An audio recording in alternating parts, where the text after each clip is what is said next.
Yo, what's the deal? What's the deal? It's your boy Onaj, the artist.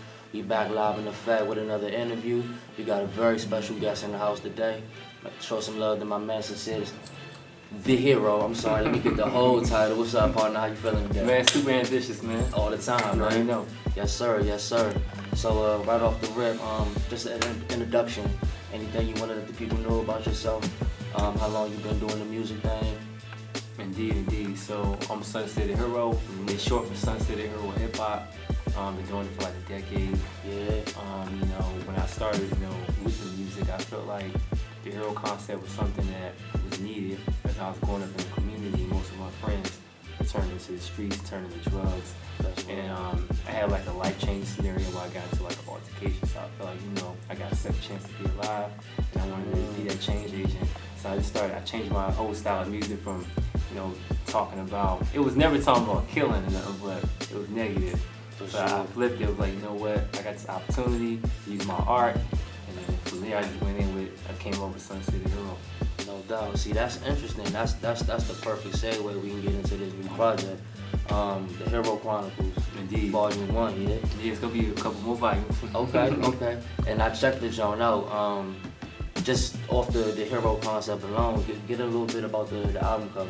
Yeah. So I was thinking Marvel Comics, back in like 2008. It was definitely giving Green Lantern. Definitely. I had this like comic book scheme idea where I wanted to segue into a cartoon at some point. And like I was saying earlier, I feel like with anime, everything going on, you can't go wrong when you create a character. Yeah. A character that lives beyond music, that the children can gravitate toward, and anybody can gravitate toward. Fire. And then also embody what I felt we have, because we're superheroes, melanin people. So when we got that magic, so tapping into the imagination. You already know. And most of the heroes, no offense to you all, I don't care who it is, those stories stem off what we do. I don't care if it's Superman, Spider-Man, Venom, them wanting to use the negativity and trying to say Venom was negative when his skin black. Get out of here. So, Yeah, so I wanted to just, create this character. I got a whole storyline. We're just working on NFTs, anime. That's dope. I actually want to get into like action figures. So you already thinking 10 steps ahead. A visionary, most definitely. For sure. So I checked the joint out personally. It's two of them that I wanted to bring up. Talk about Mutant X. Yeah, Mutant X. So I wanted to, once again, I feel like every X-Men, especially Bishop, is there. I feel like, time traveling. Like I said, man, I identify with that cartoon. So I felt, okay, what's the best way to segue into talking about how weird the actual extraterrestrials on the planet? For sure. And for you all, extraterrestrial mean you got big eyes and a big head. It's a foreigner to the land. Yeah. But we're not foreigners to the land, but we're highly advanced beings.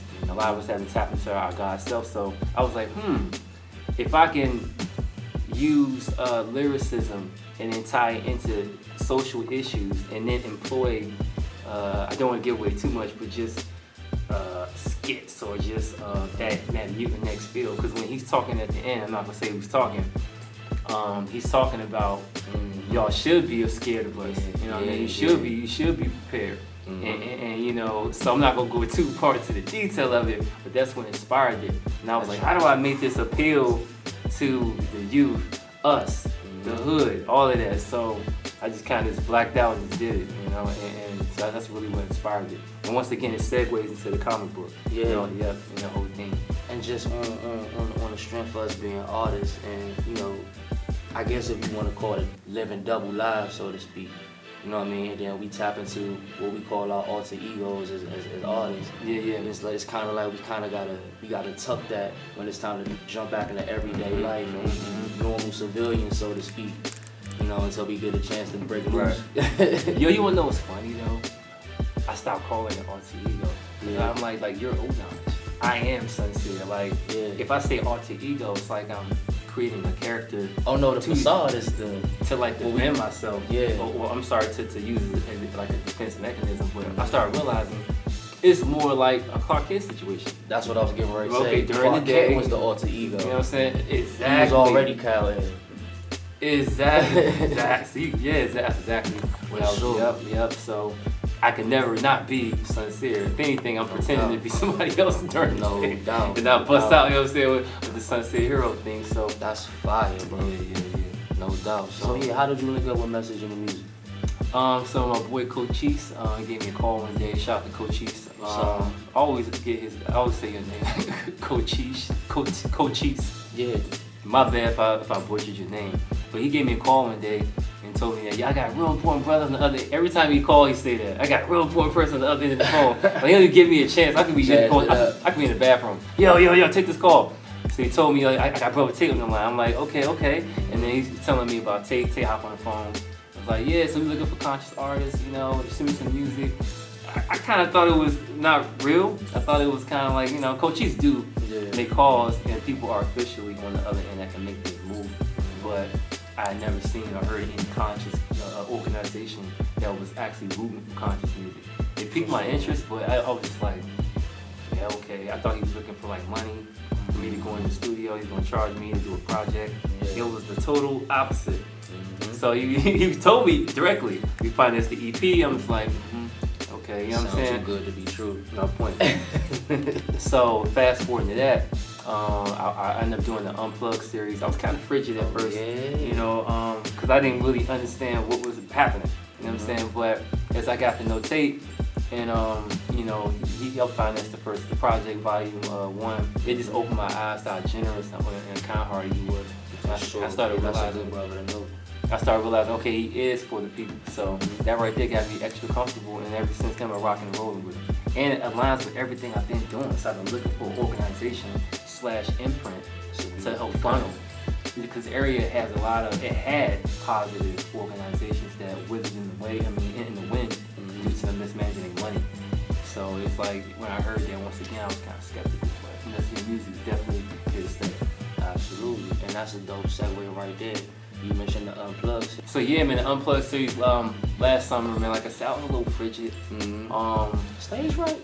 You don't really strike me as the type. Nah, it wasn't that. It was more like I was so skeptical about the platform.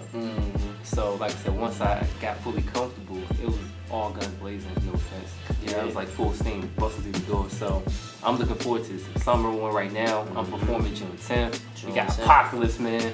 The first show setting everything off. Y'all gotta be there. Like $25 a ticket. Get it on Eventbrite. Get them from me directly. I'm out here in these streets. Get it from me. You know, we got flyers, man. The promo is crazy. And this is gonna be the first show to kick everything off, man. And we expecting a sold-out show on vendors. This is one of our community-based efforts that we use in our program to use our art to facilitate and advocate for the positive change. So you gotta be there. You heard the man. June 10th. Be there or be square, man. I know. So, theme of it is Black love, right? Indeed, yeah. Why don't you get into a little bit about what that means to you? Okay, to me, Black love is unity, strength, resilience, courage, boldness. You know, we punch you in the face with that positivity all day, every day. You know how we do. It's energy, it's brotherhood, it's unity, all day, every day. Inspiration. I can go on, motivation. Melanin, you know, the most important component, you know, is the melanin. That's where our power lies. That's where, you know, underneath the epidermis, we got that magic. You know, we casting spells every day with this wordplay. You getting philosophical. You know how we do. So, do you feel like that's something that's lacking, or is it abundance of in this day and age? Good question. I don't think it's lacking. I think it's been casted to be overshadowed. There's very much a delusionary state of mind, psychosis going on in the community to make us think we don't have love for one another. I was just a new vegan. I think I told you the other day. You know. Oh man, that's my spot. Shout out to New Vegan. That's right my own way, man. You know, Columbia Road for sure. So I was not Georgia Avenue.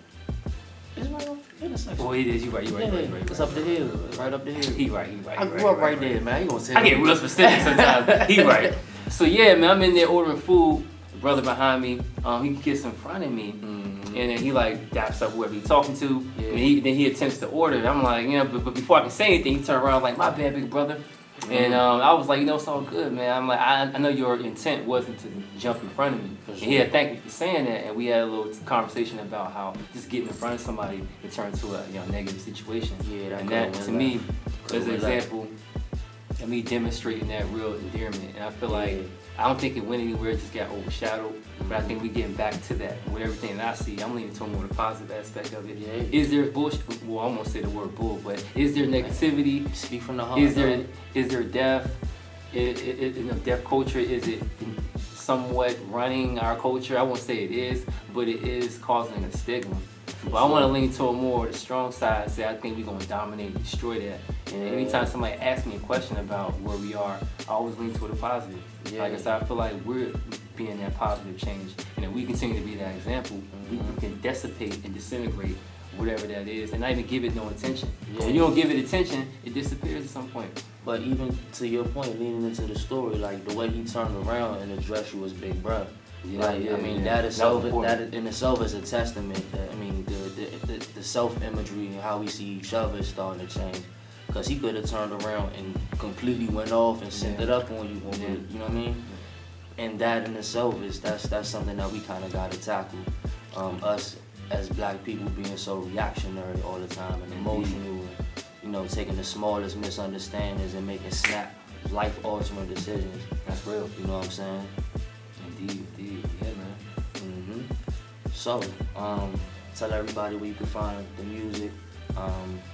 Okay, well, you guys can find me, of course, on Instagram, but I want to highlight my profile page. You can go to www.messageinthemusic.net/Soncier.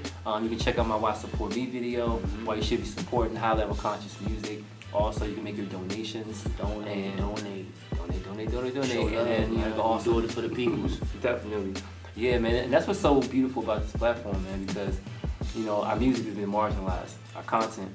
And without getting into subject matter, you know, or what company's doing what, you know, we're not in control of the analytics or how we get paid off of it. So on this platform, for all you artists and everybody out there that wants to support, what's so really significant about it is that when you make your donations, you're directly supporting us and the platform.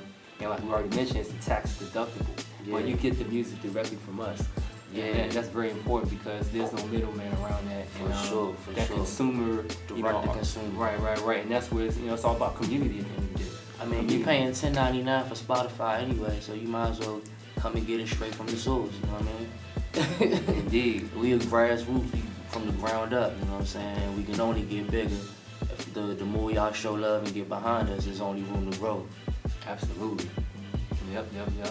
So, wrapping it up, any closing remarks before we get into, because we know we got to jump into some of the last year's footage to show them how you get down with your get down. So, before we get into all that, why don't you let people know if there's any closing remarks, anything you want them to put on their head? Well, I'm just going to say, you know, the success and the livelihood or the lifeline of this nonprofit is strictly based on your contribution and how much you want to see a change too in your community, because it's not about us and there's no I in team. So remember that it's all about unification on all fronts. We do it for you, man. F that negative stuff. All day, every day. So with that said, man, Soncier the hero, Onaj the artist, we gonna wrap it up, man. Stay safe, stay positive. Black is love, yo. Check out my video Focus. We're gonna close out with that. And you know, cop that on all streaming platforms. But the album is not on all streaming platforms. So no, sir. You want the album, you gotta get it directly from Messaging the Music. Hero Chronicles, Volume 1, yo. You know? Alright.